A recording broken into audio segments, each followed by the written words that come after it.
Yeydigan katgatning qilish usulini tepsili holatda pishirishni keldim. Avval bir chini unimizni tayyor qilamiz. Muvofiq miqdorda shakar suvi tayyor qilib, shag'ara qalatda ximir yug'urib tayyor qilsak bo'ldi.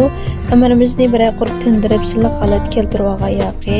O'zimizda ichib mushtat tuchasra qalatda ichib tayyor qilamiz. Endi aylanlarni va seriq maylarni tayyor qilamiz. Seriq mayimizni ximirimizning ichiga videoda ko'rsatilgandek mush shaklda yeyitib tayyor qilib ximirimizning ichiga ilib olsak bo'ldi. Ximirimizning ichiga ilib o'zimizda tek holatda ichib, yana mush videoda ko'rsatilgandek mashg'ulotni 3-4 qatim qaytlab qilib olsak bo'ldi.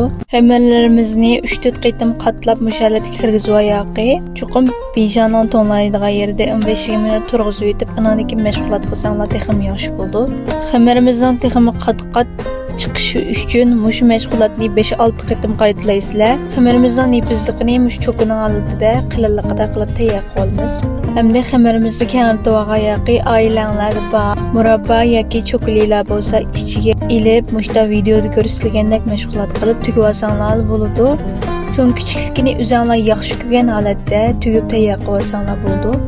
Tugib tayyor qilgan yaqi videoda ko'rsatilgandek ustiga mushta belgi urib, ustiga azroq shakar chechiplam po'shanimizni oldin qizitib 180 gradusga yarim soat atrofida to'g'rilab pishirib olsak bo'ldi.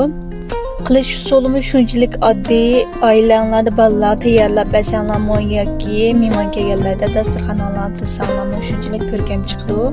Qaranglar, payzi pishib ketganiga ajoyib bahish xuddi. Sizlarni cho'qim sinab yig'inglar, baho berishni qilmanglar.